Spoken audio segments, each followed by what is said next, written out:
Ang number one talaga na nilulook forward ko dito sa Australia is yung healthcare benefit nila. Ganda yan yung Medicare nila. Ako, sumakit yung likod ko, babe.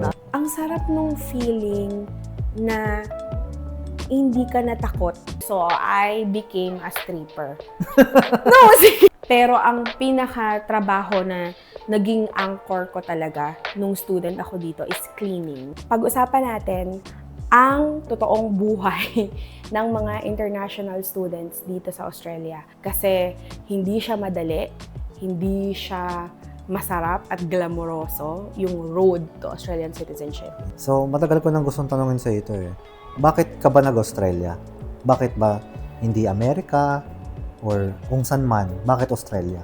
Australia kasi, unang-una yung lifestyle. Yung lifestyle kasi sa Australia is very laid back. They are very outdoor focused. Like lahat ng mga family-centered activities nila nakafocus sa yung mga camping, barbecues, every weekend. Gusto ko yung ganon. They value work and life balance. Kasi dito sa Australia, every year talaga, they make sure na you make time for holidays, yung mga vacation. It does not necessarily have to be international. It can be local. Yung mga employer, they make sure that you take time off for yourself. Since first world country ang Australia, syempre bilang Pilipino tayo, excited tayo to experience yung mga facilities na meron dito na hindi natin masyadong na-access sa Philippines. Public transportation, yes, may access tayo niyan sa Philippines, but it's very, very difficult. It's very difficult, grabe yung traffic. But dito, ang public transportation is very reliable. It's so much different from what we have in the Philippines.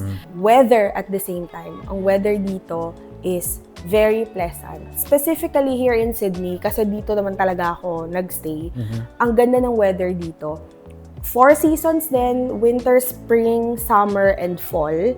And ang sarap nung pakiramdam lang kasi since Pilipino tayo, lagi tayong excited sa lugar na malamig. Right? So yun, nagustuhan ko rin yun.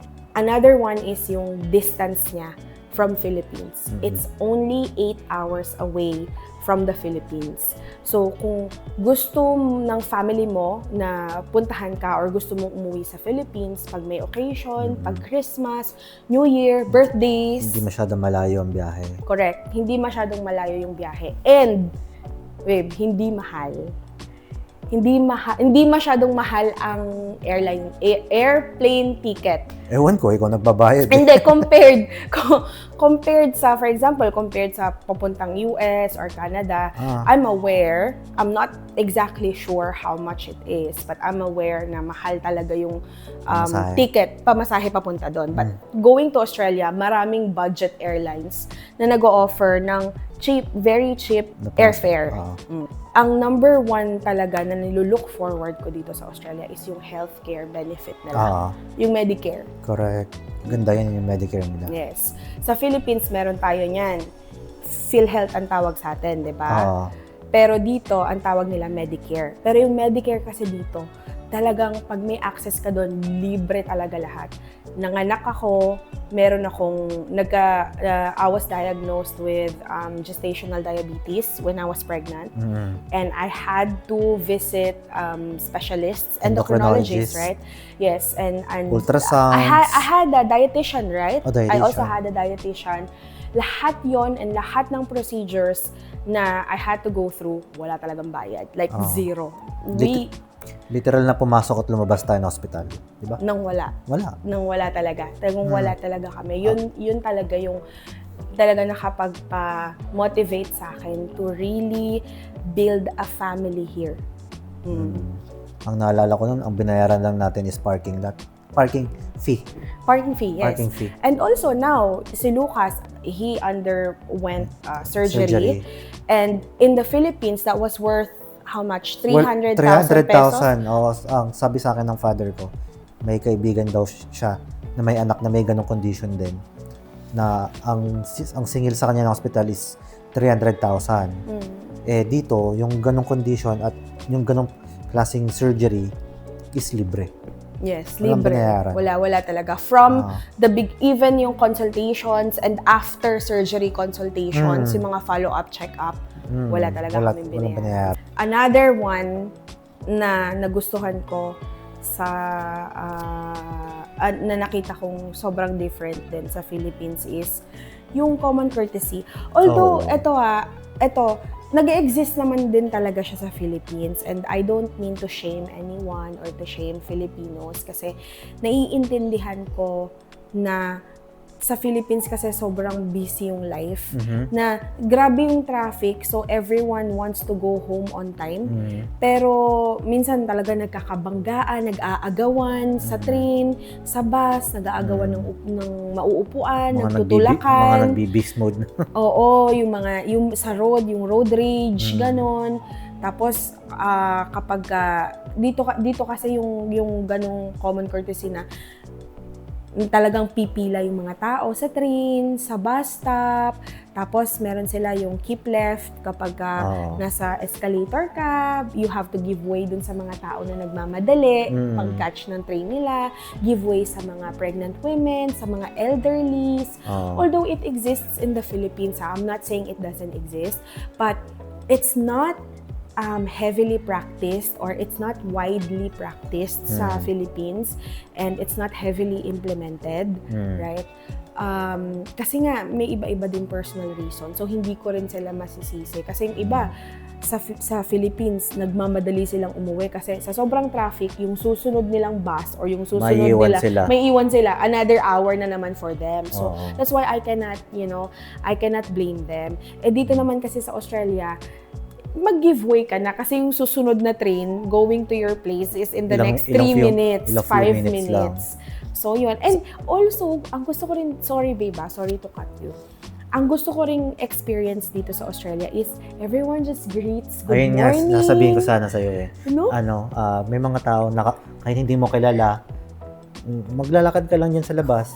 Pag nakasalubong mo sila, titingin sila sa'yo, good morning. Tapos mga tamang tango lang na gano'n. Tapos, hindi mo na rin nabanggit yung mga tumatawid. Oh, yes, that's right. Nagte-thank you sila. Oo, yung mga pag pinatawid mo sila, lalo na pag nasa pedestrian, they will say thank you.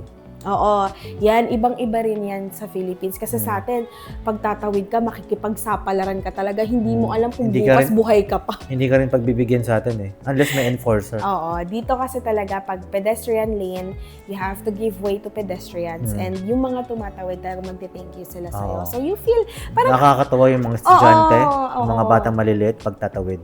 Thank you, gumagano pa sila. Oo, nakakatawa. So yun yung isa sa mga, nakita ko na sobrang different din sa sa Philippines. So, ayun nga. So, anong nagustuhan mo dito sa Australia at yung mga hindi mo nagustuhan dito? Nagustuhan ko lahat. Okay. So, hindi ko na yun i-enumerate kasi parang nabanggit ko na rin kanina. Yung hindi ko nagustuhan, mabibilang ko lang dito sa isang kamay ko. Pabigyan mo ako. Una is, hindi ko nagustuhan yung sobrang init pag summer. Ayun, iba yung init dito pag summer. May init sa Philippines pero dito yung init sobrang dry na talagang grabe. Sa Pilipinas kasi malagkit. Yes. Dito dry na nagkakaroon, that's why naalala mo? Yung forest fire na-experience namin yun na nagka-forest fire dahil sa sobrang dami ng bundok na nasusunog, yung balcony natin na puno ng ashes. Oo. Saka parang kang nasa sauna. Yes. Kahit nasa loob ka ng bahay, ramdam mo yung heat wave. Yes. So, grabe yun. And at the same time, isa sa ayoko is ayoko din nung after 5 p.m. sarado na yung mga shops. Yung literal na magtatanong ka, ikaw na mahihiya eh. Oo, after 5 p.m. Open pa po ba kayo? Yes. Pwede pa po ba bumili? Yes. After 5 p.m. wala ng cafes. Kasi sa Philippines, nasanay ako na hanggang 11 hanggang 9 or hanggang 11 makakabili ka pa. Kung gusto mong after ng work, bibili ka na, may a-attendan kang party or event, makakabili ka ng damit, makakabili ka ng shoes. Dito, kung kinabukasan may a-attendan kang event at kailangan mo, wala. Dadating ka na lang dun sa event na yun, baka naka-underwear ka kasi wala ka mabibilhan ng after 5 p.m. Sarado na unless it's a Thursday, there is one day a week that there is late night shopping, ang tawag nila doon. So that's every Thursday. Kasi every Thursday ay parang sweldo day. Okay? So hindi naman lahat, pero mostly Thursday is payday every week. Okay? Pero ayun nga, nung estudyante ka dito, syempre kailangan mo magtrabaho, no? May mga working conditions ka ba doon? Pag student ka sa Australia, hindi ka naman allowed mag-work ng unlimited hours. Pag student ka dito, 20 hours ka lang pwede mag-work a week. So, makakapag-work ka lang unlimited hours kung school holiday. Oo. Hindi naman lagi school holiday. Hindi naman lagi school holiday. How many school holidays do you have a year? So, yun lang. Yun yung working conditions. Yun yung mahirap pag international student ka dito. Kasi, yung iba kasi iniisip nila, once na student ka na, pagpasok mo dito, you can work as much as you want. Pag naka-student visa ka, may restrictions. May restrictions. Ang tawag doon is work right restrictions. Unless i-change yan ng immigration. But so far, I think it's still in effect, right? So, pag school holidays, doon ka lang pwedeng talagang fumight. Ano yung mga naging trabaho mo? Madami ako naging trabaho kasi kung naging mapili ako sa trabaho, wala akong matatrabaho. Oo. Kasi dito kasi hinahanap nila experience. Unlike sa Philippines, na pag nag-a-apply ka, titignan nila yung educational background. Yun yung una. With pleasing personality. With pleasing personality. And, 4-year course. Oo, kailangan 4-year course, yung mga ganon. Hindi naman lahat, pero may ganon. Hindi naman lahat. Hindi natin nila lahat. Baka masaktan sila. So, alam mo yun. Pero dito kasi sa Australia, pag naghanap ka ng trabaho, ang unang tatanungin sa'yo, what's your local work experience? Madami ako naging trabaho, babe. Naging waitress ako sa cafe. Naging barista ako. Nag-aral pa ako niyan para makapag-work ako as barista. Naging din ako. Pero ang pinaka-trabaho na naging anchor ko talaga nung student ako dito is cleaning. Oo. Cleaning talaga. Maraming ganyan. Maglilinis ka ng bahay, maglilinis ka ng opisina, Toilets. maglilinis ka ng toilets, magtatapon ka ng basura, magmamap ka ng floor. That is reality. At hindi lang yung pang Pilipino. Hindi lang siya pang Pilipino. Lahat ng lahi na Kahit talagang, Western countries, ginagawa nila. Yes. So, very physical yung trabaho. Very physical ang mga trabaho. Talagang, pag hindi mo inalagaan yung sarili mo, magkakasakit ka. Ako, sumakit yung likod ko, babe. Sa sobrang physical ng trabaho, dumating ako sa point na paggigising ako sa umaga, kailangan, pagtayo ko, humawa ka sa pader. Nakalin ako sa pader. Nakahawak dapat ako sa pader kasi hindi ako makatayo agad. Sakit sa likod, Ang sakit ng likod ko. Talagang, kung hindi ako maglilin sa pader, hindi talaga ako makakahakbang. Babagsak ako. So, dumaan ako sa ganun talaga. Tapos, dadaan rin ako dun sa point na yung shoulders ko naman ang masakit kasi nagbubuhat kami ng mga mabibigat. Tapos, nung nag-work din ako as dishwasher sa airport, babe. Alam mo yan. Stripper. It's a different kind of stripping, ha? Stripping daw, ba? Hindi, stripper. Hindi ako stripper, ha? Hindi yung stripper na naisip nyo. Ang ibig sabihin nun, na nagsistrip kami nung mga pinggan at mga pinagkainan ng mga pasahero sa eroplano. Trays. Yung mga mumu nila, yung mga natitira nila pagkain, ini-strip namin, nilalagay namin sa basurahan. Stripping ang tawag doon. Stripping. So, I became a stripper. No, babe, but that's how it is. That's the job. Nung nagwo-work ako doon, yung mga basura, magtapon ka na, sabi sa akin. Sabi sa akin, after nito, magtatapon tayo ng basura. Siyempre, pag akala mo naman yung basurang lang sa Philippines, yung maliliit lang na basurahan. Dito yung basurahan, kasya yung 2 tao. Ang taas talaga, tas ang laki. Siyempre, kuha mo yung isa. Oh, Di ba paano mo pwedeng isa ilalagay lang? yun? Hindi pwedeng isa lang kasi, alam mo, babalik ka pa, yung layo ng compactor. Maramihan. Yung machine na compactor, yun yung nagko-compact ng mga basura Oo. para, maitapon, mailagay sa truck ng maayos, di ba? So, isa, dalawang malaking basurahang puno ng mga mumo. Talagang dadalhin mo dun sa compactor.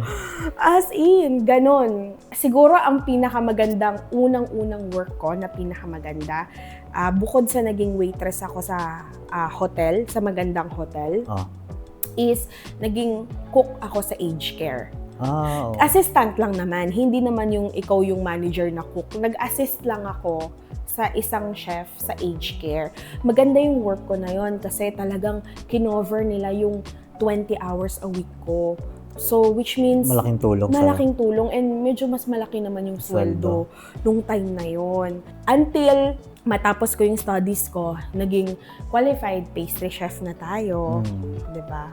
So, yun yung mga naging trabaho ko. Paano ka nakapag-apply? Saan ka nag-apply? Nag-apply ako. Well, nung time ko, usong-uso yung Gumtree. Sabagay, nabanggit Sa na sa akin. US yata, parang ang tawag dyan, Craigslist eh. Oo. Parang ganon, di ba? Parang yun yung equivalent. Daming ads doon. May mga iba-ibang klase ng jobs, may mga cleaning jobs, nanny, dog walking. Kumbaga, napalitan siya na parang marketplace.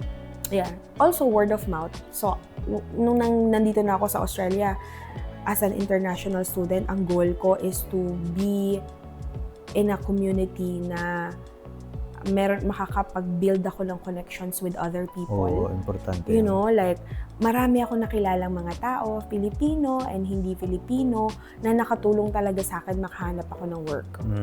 Oo. So, word of mouth din, na minsan meron silang i-recommend sa akin na job, na, uy, alam mo, dito sa company na to, or dito sa restaurant na to, nangangailangan sila ng dishwasher, you know, or ganyan, or cleaner, ganon. Saka minsan nagpo-post din sila sa mga shops, di ba? Oo, nagpo-post may pag na, kakain ka, di ba, na, minsan pinapaskill din nila sa pintuan nila yan eh, na hiring. Oo, we are hiring, lalo na pag malapit na yung Christmas. Oo, gusto nila maraming tao. Maraming tao kasi busy na yung mga shop. So talagang tiba-tiba ka talaga pag Christmas, ano pa yan, school holiday. So mag-work ka lang hanggat kaya. Seek, Indeed, yan yung mga, ano ba sa atin sa Philippines, yung mga mobile applications na Hindi ko na alam. Hindi ko na rin alam eh. Pero yon, Seek and Indeed, yan, nakahanap ako ng work din dyan.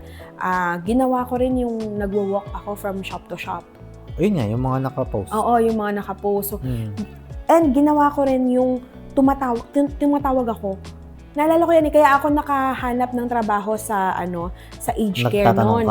Kasi ang ginagawa ko, kasi na-recommend din sa akin yan ng pinsan ko na, but try mo yung magtatawag ka rin, tatanong mo, follow up mo sa kanila kung nagpasa ka ng resume, kung nakita ba nila, ganun.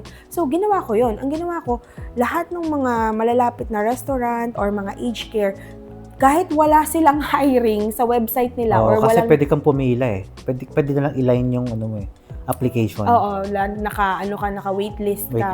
Na once na magkaroon sila ng vacancy, ikaw yung ipo-pull out nila.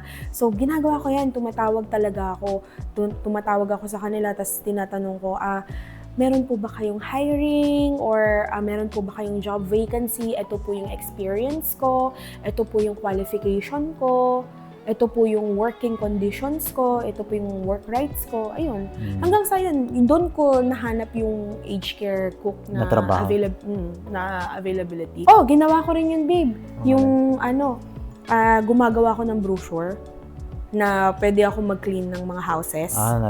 Naglalagay ka sa mga mailbox. So, gagawa ako ng brochures, tapos papagandahin ko yan. Parang marketing collateral material ko na rin yan. Parang calling card. Oo, calling card, ganun. Pero syempre maganda, di ba? Parang artistic. Tapos ilalagay ko yan sa mga mailbox ng mga bahay para tawagan nila ako, para maglinis ako ng bahay nila. Hanggang sa dadating yung time na minsan may tatawag sa'yo, tapos magpapalinis ng bahay. Pagdating mo doon, ang daming hayop. O, hindi ako maano. Kasi minsan may aso. Akala ko nung hayop. Di ba takot ako sa...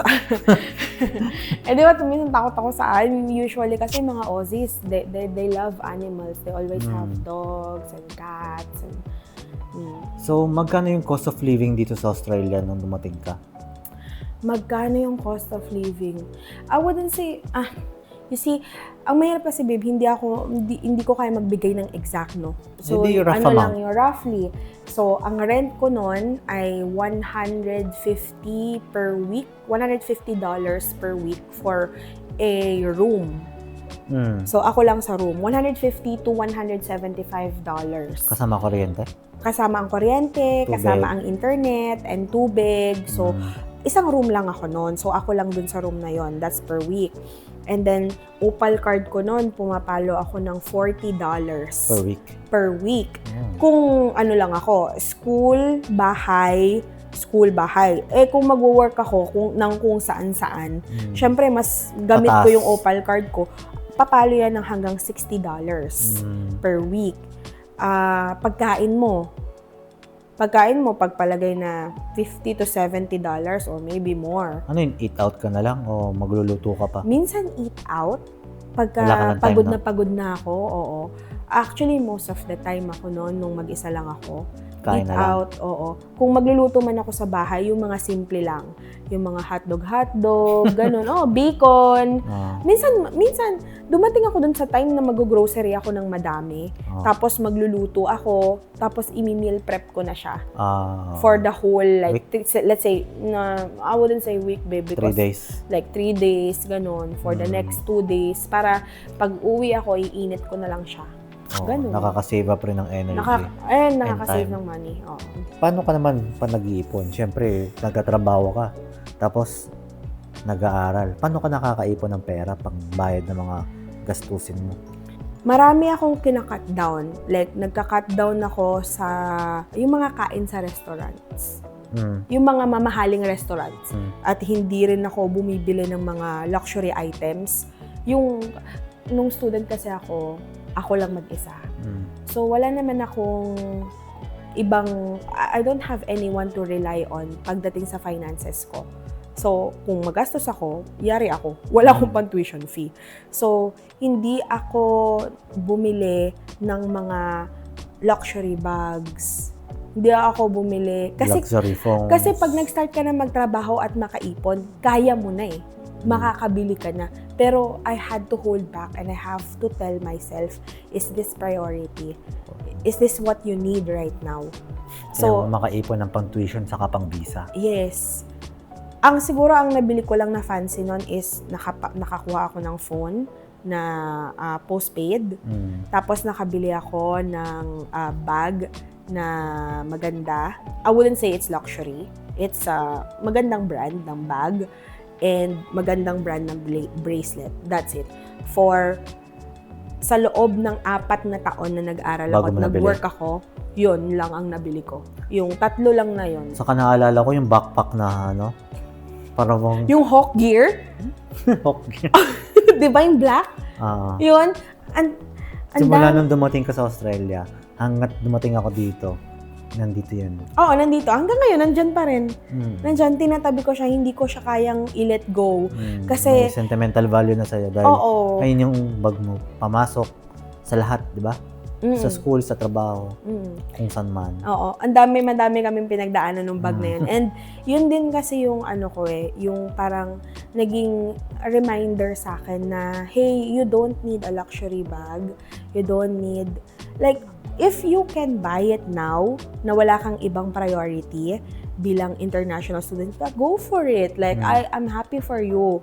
Pero kung international student ka na talagang you're living on a budget and you're helping your family at home, I would suggest to just wait a little bit until okay ka na para bumili ng mga luxury na bagay na kasi ako yung bag na yun, ilang taon kong ginamit, talagang para lang wag kang bumili. Para lang hindi ako bumili, para lang hindi ako ma-tempt na bibili ako ng mas magandang bag. Which is nung time naman na yun, I had the choice eh.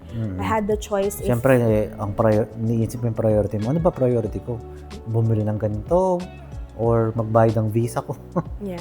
Siyempre, kailangan sa visa. Yes. Diba? Oo. And also, babe, nung time na yun, kahit makapagpadala ka ng, kahit madami kasi akong bills na babayaran dito eh. 'Diba? Tuition fee pa lang, malaking responsibility na yun. But at the same time, makapadala ka ng kahit papano sa parents mo, sa family mo sa Philippines. Yun yung goal eh. Yun yung goal. Kano ba katagal bago ka naging permanent resident? Bago ako naging permanent resident sa Australia, it took me a decade. It took me a decade. Tagal ano? It took me, I would say, okay, permanent residency, I would say 9.5 years. And then Australian citizenship, a little more than a decade. A little more than a decade, I would say. Ganun katagal yung hinintay ko. It's not true for everyone. This is just my personal experience. Magkakaiba yan ng story. Hindi lahat pare-pareho. Merong mas matagal. Meron din mas mabilis. Meron namang mabilis. So, depende yun. Depende Natagalan talaga. yung sa atin kasi nag-COVID. Oo, nag-COVID. And at the same time, nagkaroon ako ng visa refusal. So, yun. Doon magre-range yun eh. Like, gano'ng katagal bago ka ma-PR? Hindi ko kayang sabihin eh. 'Di ba? It's up to you and it's up to kung ano yung pathway na available for you sa industry na pinili mo, sa career na pinili mo, sa pinag-aaralan mo ngayon. It's really up to. And ngayon, ang dami na. Depende rin sa age mo. Right? So, maraming factors yan na makakaapekto sa gaano ba katagal bago ka makakuha ng permanent residency or after residency is Australian citizenship. In my case, it took me a little more than a decade to be where I am right now. Na Australian citizens na tayo. It's a journey. Oo. Ayun nga. Sabi ko nga magkakaiba nga ng kwento, di ba? Ano naman ang pakiramdam na naging citizen na? Pakiramdam na naging citizen na ako? Ang sarap nung feeling na hindi ka natakot. What do you mean? Like, hindi ka natakot in a sense na parang na-secure mo na yung future ng family mo dito. Na alam mo na whatever happens, meron ka ng panghahawakan na, no, I'm a citizen here, I have my rights here, na walang pwedeng aapi sa'yo dito or walang pwedeng, alam mo yun, magsasabi sa'yo, no, go back to your country. I live here. I live here. Yung ganon. And ang sarap nung feeling na nagkaroon ka ng peace of mind na yung anak natin, si Lucas, he's gonna grow up in a country na, alam mo yun, maayos yung sistema, na makakapag-aral siya kung anong gusto niyang pag-aralan, yung ganon. Walang ghost projects. Walang ghost projects, yung mga ganon. No, I don't wanna throw hate on Philippines. I love Philippines actually, and we pray for Philippines. We do pray for Philippines and for all the Filipinos in the Philippines. We pray for them. And we pray for the government and for the people na involved din sa issues na to. We just pray na i-change yung heart nila, i-change ni Lord yung heart nila in the process, right? Ang sarap nung feeling na yung ipon natin para sa atin. Dati kasi iniipon natin para sa visa. Yes. Every time na makakaipon ako ng pera when I was an international student, it was not for myself, it was not for my family, it's for the next visa that I have to apply for. At hindi cheap ang visa, ha? And it's not cheap. Thankful, happy, hopeful, and nagkaroon ako ng peace of mind. Oo nga. So, ano yung mga sa tingin mong ginawa mong tama na kung bakit ka naging successful dito? Oo. I mean, bakit ako naging, I wouldn't say I am successful in a way na yung goal ko to become an Australian citizen is now here, na I'm living now dun sa goal na yon. Para sa akin, it's not about what I do, it's not about what I did, it's about what God did. Hindi, babe, kasi I don't wanna take credit for this. Hindi lang ikaw ang nasa journey. Hindi ako eh. Like, hindi lang ako. Sinamahan talaga ako ni Lord dito sa journey na to. Kasi, kung titingnan mo yung buong journey ko as an international student, it's full of setbacks. Setbacks after setbacks. failure after failure, nagkaroon pa ako ng visa refusal. Every year na feeling ko makakapag-apply na ako for permanent residency, biglang mawawala yung opportunity kasi tatanggalin nila yung pinag-aralan ko dun sa list na pwedeng mag-apply na permanent resident. And year after year, God shows up na talagang bibigyan niya ako ng another door. Another door will open, another chance. Yung favor talaga ng Panginoon, umikot talaga sa life ko. Doon ko talaga naramdaman na looking back sa journey ko dito sa Australia, it's really not about what I did. It's about what God did. It's about His goodness. Grabe yung goodness ng Panginoon sa life ko. Kanina nga, before this podcast, nag-usap kami ni Mami. Pinag-uusapan namin yung pinagdaanan ko. Yung pinagdaanan namin, kasama ko dito si Mami at si Daddy, hindi lang naman ako eh. Sila yung force behind this. Kasi kung ako, pangarap ko lang to. Pero kung hindi nila sinuportahan yung pangarap ko, I wouldn't be here. Mangyayari. I wouldn't be here. So, pag kinukwento sa akin ni Mami yon, kinukwento niya yung mga tao na nautangan niya, yung mga tao na even nagpresenta para tumulong sa amin financially, at yung mga tao na talagang tinulungan kami, nag-encourage talaga sa amin na ituloy-tuloy ito. Doon ko nakita yung goodness ng Panginoon na pinlant niya talaga yung mga connections na yon sa life ni Mami. Para nung time na dumating kami, doon sa point na uuwi na ako eh. Yung first dating ko dito sa Australia, pauwi na ako noon.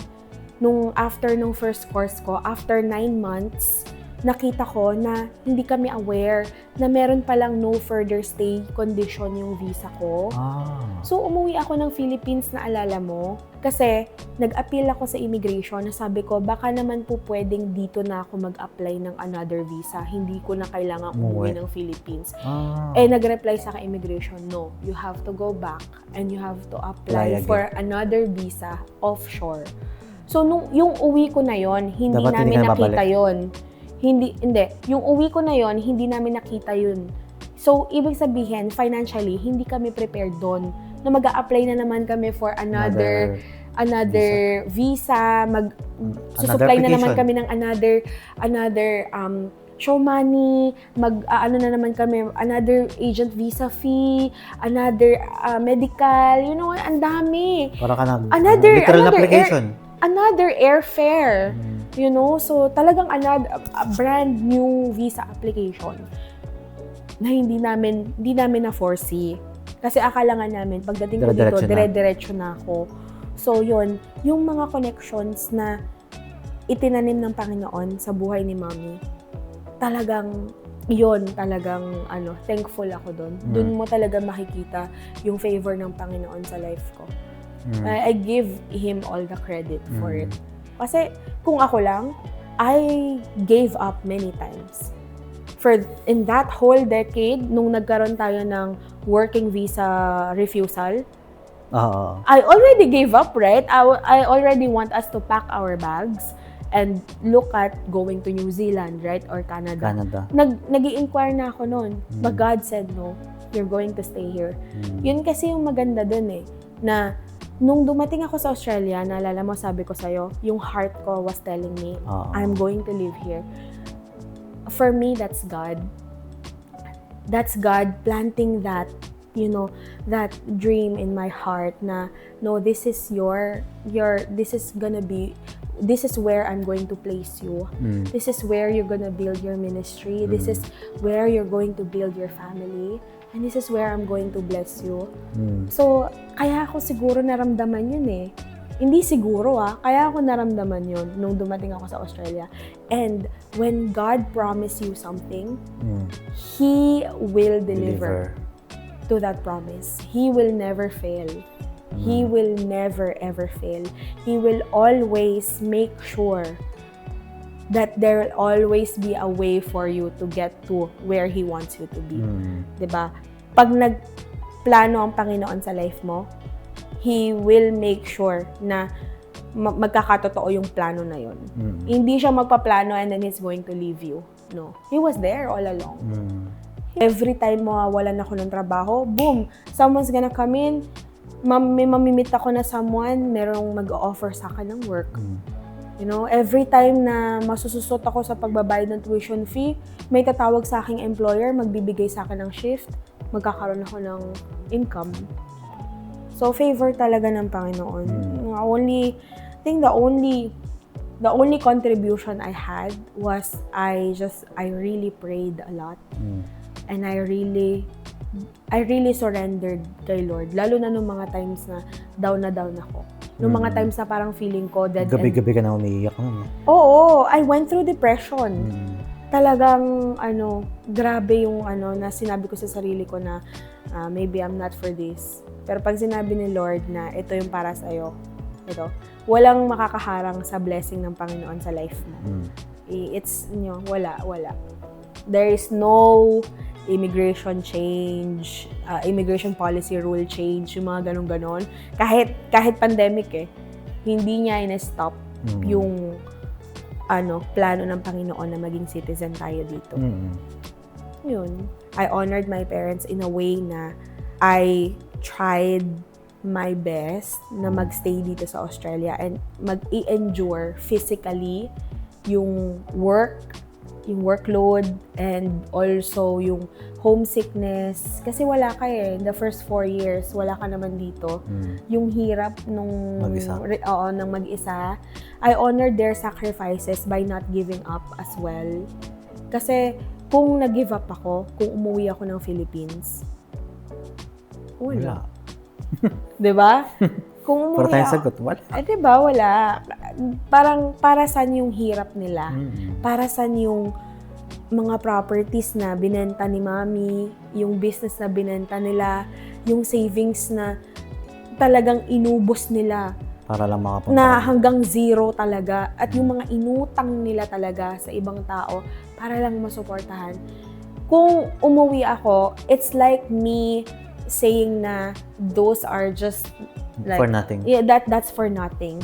But I think because I chose to stay and I chose to honor their sacrifice para sa akin, siguro isa yon. Kasi sinabi naman niya ng Panginoon honor your parents and I will bless you. So, totoo, pag nagsabi si Lord ng ganun, totoo yun Talagang ginagawa niya yun. Yan ang mensahe ng kwento mo. Ang mensahe ng kwento ko, hindi lang para sa mga international students, pero para dun sa mga nag-iisip maging immigrant. Whether it's Australia or Canada or US or wherever it is in the world, just don't give up. Trust the plans that God has for your life. Tutulungan ka niya na matupad yan. Hindi ka niya pababayaan, hindi ka niya iiwan in the process. Hindi ka niya iiwan in the process. But it does not necessarily mean na you will never experience setbacks. No? Laging may humps. May bumps. Laging may humps, laging may bumps. At least may kwenta ang kwento. Oo, may kwenta talaga. Mahirap yung walang kwenta. Oo, may kwenta. May kwenta yung kwenta. Kailangan, ka lang. Matatag ang kapit mo kay Lord. Ang never ko nakalimutan is mag-pray. I never ever had one day na hindi ko kinausap sa Lord.